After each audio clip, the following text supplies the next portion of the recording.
Você acorda. Está escuro. Há água nos seus pés. Não é um pesadelo. É terça-feira. É a França. É 1916. E você tem 18 anos e está com fome e com frio, e tem um rifle que disparou 3 vezes na sua vida toda. 3. E amanhã você talvez precise matar alguém com ele. Isso aconteceu com milhões de pessoas reais. Garotos de fábrica, filhos de fazendeiros, balconistas de armarinho. Pessoas comuns que acordaram numa vala de barro e tiveram que descobrir sozinhos como sobreviver num sistema que foi projetado para moer gente.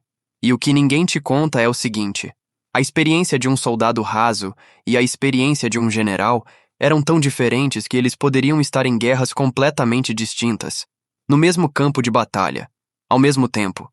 É isso que a gente vai ver aqui, nível por nível. Do recruta que não sabe nem segurar uma baioneta até o general que movimenta batalhões inteiros num mapa como se fossem peças de xadrez e nunca mais volta ao fronte. 13 níveis. Uma guerra. Começa agora. Nível 1. O recruta. O primeiro nível não tem glamour nenhum. Nenhum. Você chegou ontem. O uniforme não serve. É grande demais ou pequeno demais. Nunca o seu tamanho. O rifle pesa mais do que você esperava. O sargento grita na sua cara desde as 6 da manhã e o hálito dele é uma combinação de tabaco barato e raiva acumulada de anos. Ele diz que você vai morrer em uma semana. Você acredita nele. A viagem até o fronte durou 3 dias dentro de um vagão de gado. Sem assento, sem ventilação, com 40 outros recrutas que cheiravam tão mal quanto você. A comida que te deram foi um biscoito que parecia feito de concreto e uma lata de carne que os soldados mais velhos chamavam de carne de valentão. Não porque fosse boa, mas porque você precisava ser valentão para engolir. Tem gosto de metal, de sal, de algo que provavelmente não deveria ser chamado de carne. Ao seu redor, nessa fila torta no meio do barro, tem 1000 outros garotos exatamente iguais a você. Nenhum deles sabe o que está fazendo.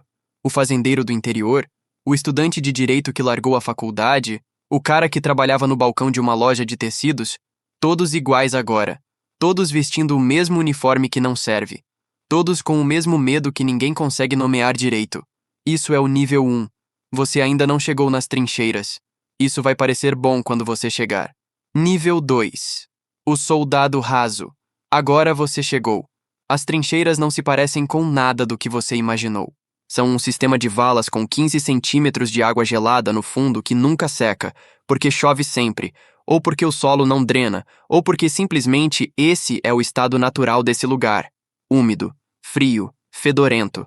A lama entra em tudo, nas botas, na comida, debaixo das unhas, dentro dos ouvidos. Você vai comer lama acidentalmente mais vezes do que consegue contar. Os ratos são do tamanho de gatos. Essa não é uma exagerada. Eles são do tamanho de gatos mesmo, porque eles comem bem. Melhor do que você. Os piolhos são menores, mas piores, porque não param nunca. A coceira é constante. Você coça, coça, coça, até a pele ficar em carne viva, e aí coça de novo. A rotina existe porque sem ela você enlouquece. Todo amanhecer, posição de alerta, baioneta calada, olhando para a terra de ninguém. Aquela faixa de terra entre você e o inimigo que não pertence a ninguém e que qualquer um que atravesse morre. Durante o dia, encher sacos de areia, reparar as paredes da vala, bombear água. À noite, tentar dormir com o barulho dos canhões que nunca param completamente. A febre das trincheiras é real. Você vai pegar. Você vai se recuperar. Vai pegar de novo. Esse é seu novo normal. Nível 3. O Anspessada. 3 meses. Você sobreviveu 3 meses. Isso já é suficiente para te tornar um veterano. Não no sentido heróico da palavra, no sentido de que você sabe coisas que os recrutas não sabem. Você sabe qual parte da trincheira tem o parapeito mais fino. Você sabe que não se acende cigarro à noite porque o brilho atrai atirador de elite. Você sabe que nunca se levanta para se espreguiçar sem motivo. Isso custa cabeça, literalmente. O sargento pinta uma listra na sua manga. Agora você lidera 4 homens. 4. Parece pouco, não é? Quando um deles morre, e um deles vai morrer, você escreve para a mãe dele. Você vai mentir. Vai dizer que foi rápido, que ele não sofreu, que ele morreu como um herói. A verdade é feia demais para colocar em papel e mandar pelo correio para uma mulher que não vai conseguir enterrar o filho. Você aprende a mentir bem. É uma habilidade de sobrevivência também. Nível 4. O cabo. Outra listra. Agora você comanda uma seção de 8 a 12 homens e organiza as escalas de vigia e lidera patrulhas noturnas na terra de ninguém. As patrulhas noturnas são outra categoria de experiência humana. Você rasteja.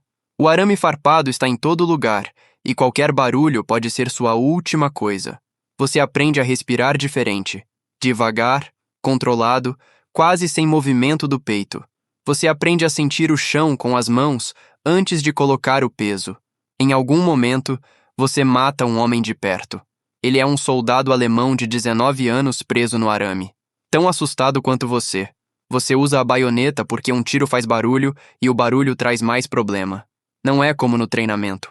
No treinamento, o alvo não tem olhos. O olhar desse cara de 19 anos fica com você. Você aprende a parar de pensar nisso porque pensar nessa hora é perigoso. Foco no trabalho. Foco no próximo passo. Foco em sobreviver até amanhã, não em ontem. Amanhã. Nível 5. O sargento. Você foi promovido sobre os corpos dos que vieram antes. Isso não é figura de linguagem. O sargento que te treinou no começo, o que gritava na sua cara, o que tinha hálito de tabaco e raiva, ele morreu nos seus braços. E aí você virou ele. 10 homens sob seu comando. Você é a espinha dorsal da companhia. Os oficiais chegam, saem, morrem, são transferidos, mas os sargentos seguram tudo. Você aprende uma arte específica. Modificar ordens estúpidas sem que pareça insubordinação. Porque ordens estúpidas chegam o tempo todo. E às vezes a diferença entre uma ordem inteligente e uma estúpida é a diferença entre 6 homens voltando da patrulha ou nenhum. Os seus homens confiam em você. Eles acreditam que você tem algo especial. Experiência, instinto, o que for. A verdade é que você teve sorte. Muita sorte. No lugar errado uma fração de segundo mais cedo e você seria o que o soldado novo escreve para a mãe. Mas eles precisam acreditar em algo. Então eles acreditam em você. E você deixa. Nível 6. O sargento ajudante. 200 homens. Você é o praça mais graduado da companhia inteira. Agora você é a ponte. Esse papel ingrato de estar no meio. Os oficiais são, na maioria da época, ricos, educados, vindos de famílias com nome. Os soldados são todo o resto. E as ordens de um lado precisam chegar no outro de um jeito que não cause motim ou baixas desnecessárias por incompetência hierárquica. Você traduz. Você filtra. Você absorve reclamação dos dois lados e não reclama com ninguém.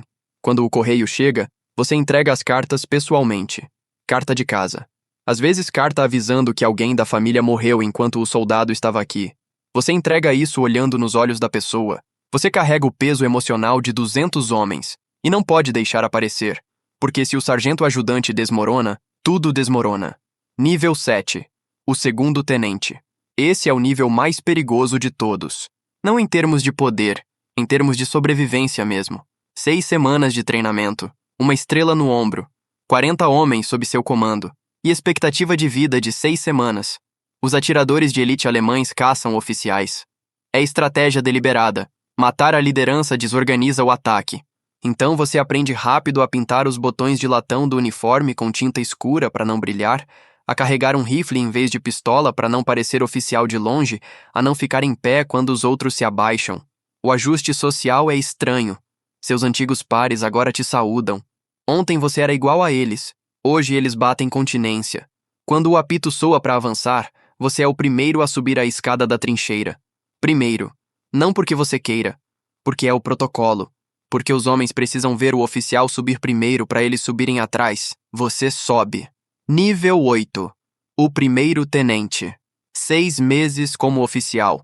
Você venceu as estatísticas. Agora é o segundo no comando da companhia e começa a aprender o que talvez seja o conhecimento mais pesado dessa guerra.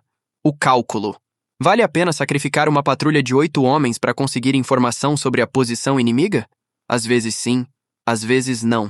Você aprende a fazer essa conta. E aprende a viver com o resultado quando a conta dá errado. Você tenta parar de decorar os nomes.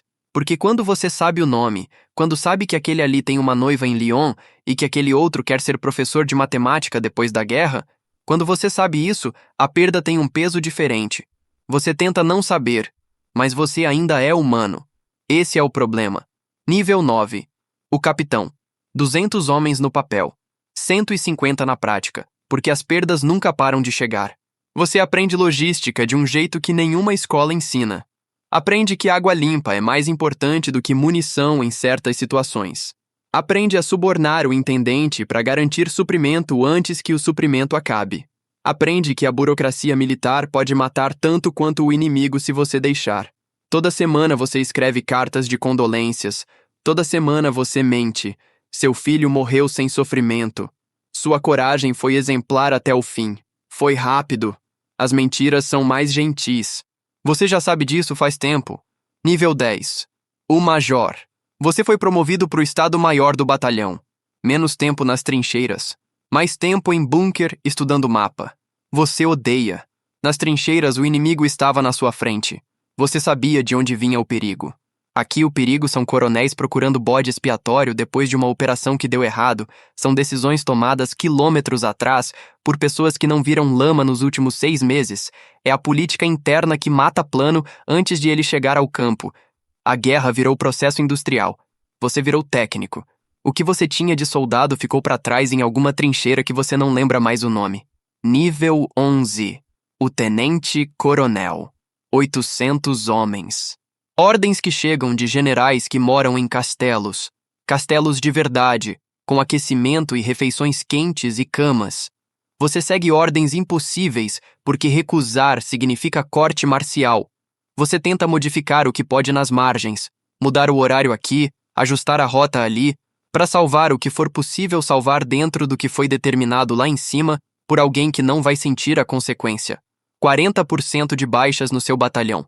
Você bebe mais do que deveria. Tem um tique nervoso no olho que começou depois de Verdun e nunca foi embora. Você para de mencionar para qualquer pessoa. Nível 12. O Coronel. 2.000, 3.000 homens. Você é valioso demais para estar na linha de frente. Essa é a lógica. Você vive no quartel-general. Ouve os canhões como trovão distante. Não sente a explosão no peito, só no ouvido. Os relatórios de baixas chegam como números. 40% de um batalhão. Reconstruir. 70%, dissolver e redistribuir. São equações. Você aprendeu a tratá-las como equações porque do outro jeito não funciona. À noite, com uma garrafa de uísque que você não divide com ninguém, os rostos voltam. Você lembra dos nomes que jurou que ia esquecer. Nível 13. O General de Brigada. 6.000 homens. Seu mundo são reuniões, mapas e política de alto escalão. Os soldados que morrem são retângulos coloridos num mapa. Você não pensa nisso em termos de pessoas porque não dá. A escala não permite. Você visita o fronte eventualmente. As trincheiras são limpas antes da sua chegada, reorganizadas, apresentáveis. Você vê o que eles preparam para você ver, não o que é. Os homens ficam alinhados, uniformes arrumados, botas sem lama. Você assina as ordens. Você termina a guerra sendo chamado de herói. Há um jantar, há discursos, há medalhas. Você carrega um peso que não aparece em nenhuma foto, que não cabe em nenhum discurso, que ninguém na mesa do jantar seria capaz de entender se você tentasse explicar. E a coisa mais estranha, a coisa que você nunca fala com ninguém, é que em algum momento durante esses anos todos, sem perceber, sem querer, você se tornou exatamente o tipo de general que o recruta de 18 anos que você foi um dia mais desprezava. Você sobreviveu. Se você chegou até aqui, vai gostar do próximo vídeo sobre a Segunda Guerra, porque o sistema mudou, mas os níveis continuaram existindo, com outros nomes, outras trincheiras, a mesma conta impossível. Comenta aqui qual nível você acha que teria menor chance de sobreviver. Não é pergunta retórica. As respostas costumam surpreender.